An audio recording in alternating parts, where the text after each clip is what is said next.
I don't watch the show that much, but I've seen it. Who is that? Yes. Who is that? Greg Gutfeld's one of the hosts of The Five who, if I don't have anything nice to say, I generally don't say anything at all. I would just say this. His show should be called Kat Timpf, not Gutfeld, because she's the funny one on it. People have to wonder, where does Sunny Hostin get her opinions? Yeah. Like you said, and it's obviously from her husband. She has to tell her what to say on The View, because without it, she's got nothing up there. She's not very bright.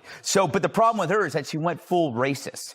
She injected skin color into a fairly generic behavior seen in all... Well, I had a different question, but it struck me that in the first segment, you used the term woke, and you said that woke is what was sort of ruining everything. And I know that you're... No, I didn't say ruining everything. I said that's why Trump could get reelected. That's why Trump could get reelected. Yeah. So the term woke has been, in my view, co-opted by the right and weaponized and bastardized. And so I was surprised to hear you use the term, because historically, as you know, because I think you're quite brilliant, that woke is a word used by the Black community to note that we must be aware of social injustices. But their brains are small.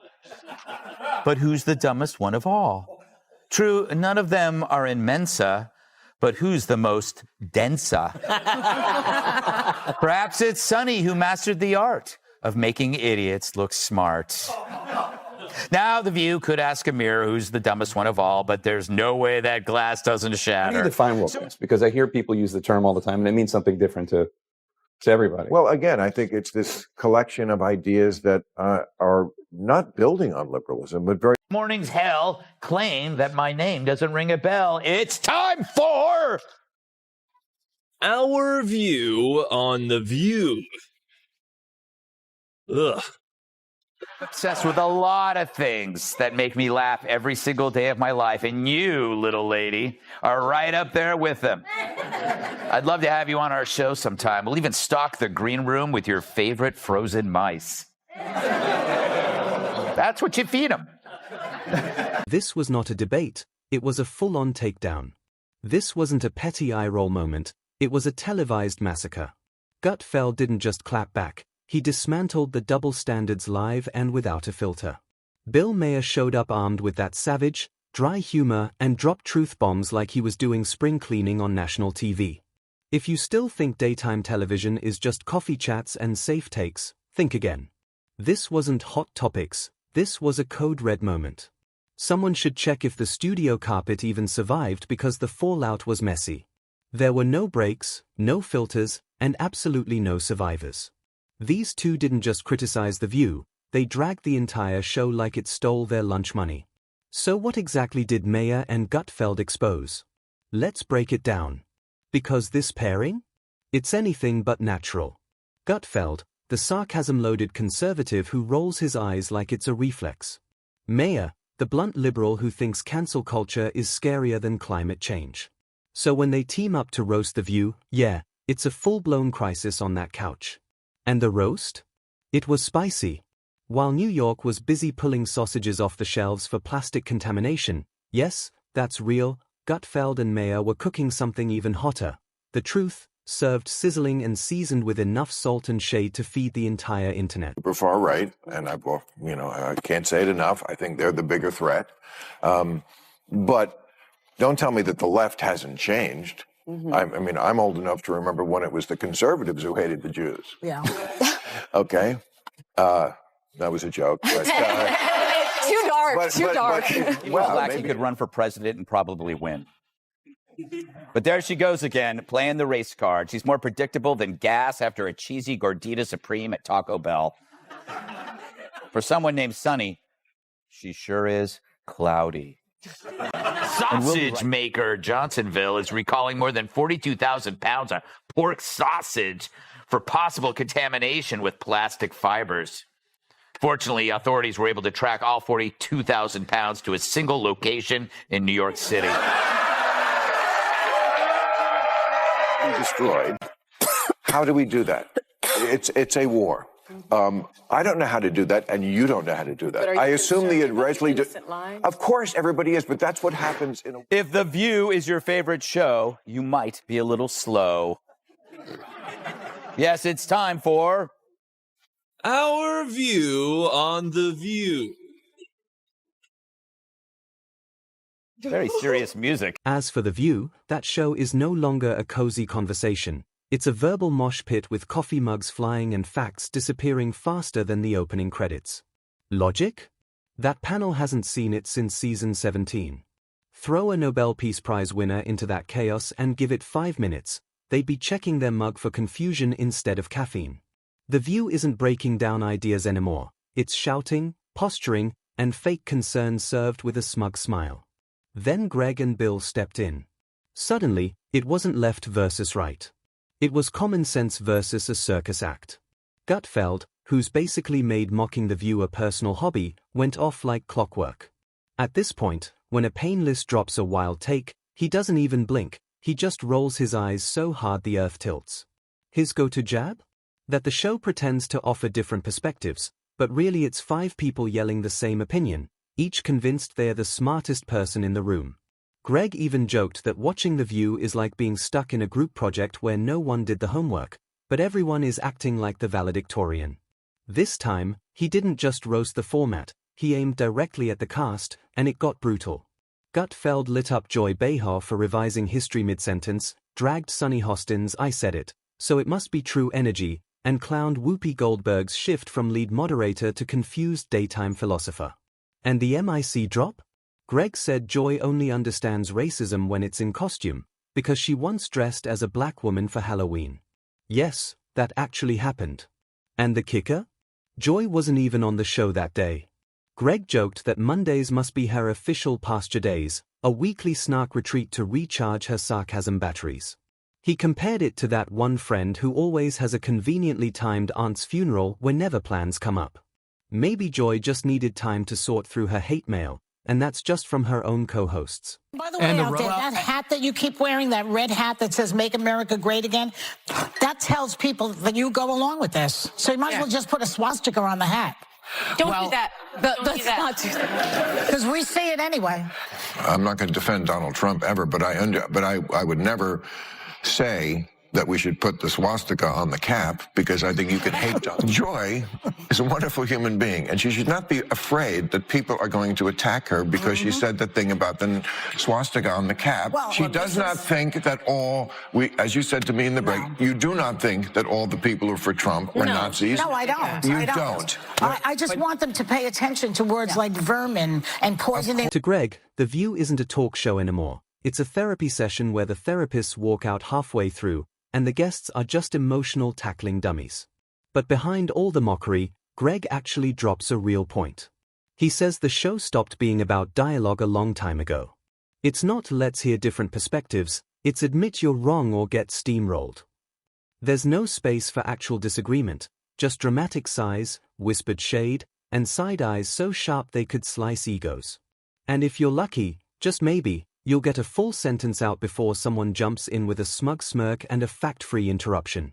Greg ripped apart their version of inclusivity, saying it feels less like a warm welcome and more like getting slapped by an Arctic windstorm. You keep wearing that red hat that says "Make America Great Again," that tells people that you go along with this. So you might as well just put a swastika on the hat. Don't do that. Let's not do that. Because we see it anyway. I'm not going to defend Donald Trump ever, but I would never say that we should put the swastika on the cap, because I think you can hate Donald Trump. You can't hate everybody who likes him. It's half the country. I don't want to live in that country. I don't want to live in the country where I hate half the country, and I don't hate half the country. How dare you? According to him, if you're not marching to The View's narrative, you're not there to speak, you're there to be humiliated. He didn't sugarcoat it. He called it exactly what it is: performance activism. A Broadway act, but with dimmer lights and eyebrows doing most of the heavy lifting. And he didn't stop at the cast. Greg even threw shade at the production crew, saying, "The real host of The View isn't Whoopi or Joy, it's the poor teleprompter guy in the back sweating bullets and praying for a commercial break before another fact-free spiral flies off the rails live on TV." Open Pandora's box for some crazies out there. The only crazies I see around here are those View chicks. Am I right? Would say. But I digress, says the... They talk less sense than me after stealing those pills from Kat's purse. Or peel. Then Greg flipped the whole thing sideways, claiming The View doesn't even exist in reality anymore. He said it's like watching a Twitter thread come to life. Chaotic, messy, and loud for no reason. It's feelings over facts, yelling over logic. And honestly, he might be onto something. When asked if he's ever watched a full episode, Greg joked, "No woman could survive that unless she's got nothing going on upstairs." He also dragged the so-called progressives on the panel, pointing out how wild it is that they act like nothing has improved. His hot take? If things aren't getting better, maybe you're the ones in the way. I wish I had a camera on Joy Behar's face during that segment. Greg said Joy was probably at home thinking, "Yep, skipping this mess was the best call I've ever made." But he didn't stop there. He hinted that her absence might not be so random, especially since Joy made herself the self-appointed voice on systemic racism while also being one of the whitest women on TV. And yes, he definitely brought up that Halloween moment again, when she dressed as Diana Ross and claimed people treated her differently, like that costume gave her cultural wisdom. The audacity. That makes mornings hell claim that my name doesn't ring a bell. It's time for Our view on the view. Ugh. Yeah, the witch's coven finally shows me some lovin'. Yesterday on The View, yours truly was the subject of conversation. Apparently the broads have no idea who I am, or so they say. Hit it, Gladys. They said that Gutfeld talks about you all the time. Who is he? Well, really, who is he? I don't watch the show. He has a show. I don't watch the never show. heard of him. Yeah.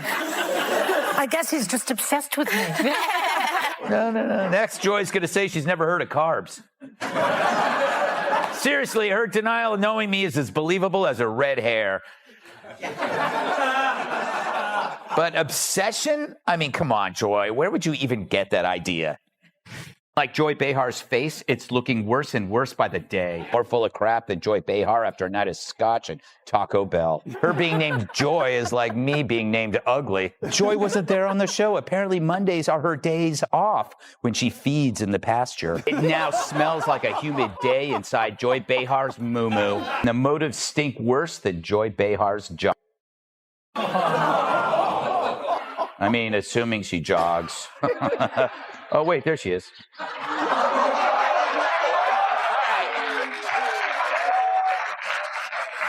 She has a point. Maybe I am obsessed, but some people are obsessed with Bigfoot, and they don't get to see him on TV every afternoon. And if they did, could they tell the two apart? I don't know. But yeah, it's true. I am obsessed with her the way a mongoose is obsessed with snakes. But I'm obsessed with a lot of things. Maher didn't even flinch. He calmly responded that it's not a bad thing, or at least, it wasn't originally. Then he delivered the line that really landed. Watching The View feels like being stuck in a fire drill while everyone else points at you as if you started the fire. Maher doesn't just toss out insults, he dissects the flaws. He called out how the hosts often quote headlines from articles they clearly never finished, speak in hashtags like they're stuck in a TikTok comment section, and act like shouting is the same thing as presenting evidence that if Gutfeld's issue is that The View fakes ideological diversity, Maher takes it further. He argues they're not just faking dialogue, they're faking curiosity. At this point, they don't even bother pretending they want to hear another side.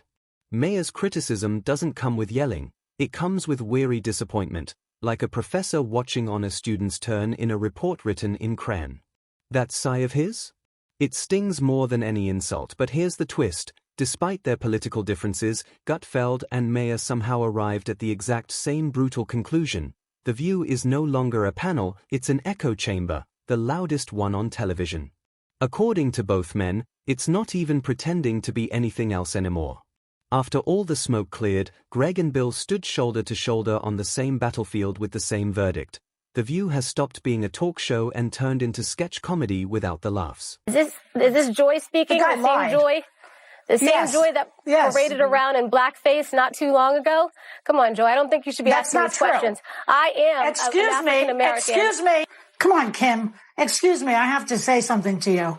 He told Bob Woodward that it was a very serious issue and it's airborne and that it was terrible. And then he went out and told the American people, don't wear masks. It's all going to go away. You have to put some blame on your president. I'm sorry. You're putting it on something extraneous here. Talk to the point, please. Is this Joy speaking? The same Joy The same Joy that paraded around in blackface not too long ago. Come on, Joy. I don't think you should be asking these questions. I am African American. Excuse me. The black community had my back. They know that that was not blackface. That was an homage. Oh, please, the black just community answer the has question. my back. The black community has your back? The black community has your back? They do. Sonny, the black community did not vote for you. Well, the black community did not vote for you. What planet it was during are you a special election. On? Sonny, can I speak? What planet are you living on? It was during a special election while we were still under lockdown and I could not talk to people. Can I speak, or are you just going to scream over me? What really united Gutfeld and Maher was their shared frustration with how The View shuts down independent thinking. In that studio, having your own opinion seems riskier than showing up without concealer. Gutfeld described it as ideological theater, while Maher said it felt more like a culty brunch with a camera crew, and yes, the ladies of The View were not amused. The second those roast clips started going viral online, you could practically hear their coffee mugs slam onto the table a little harder.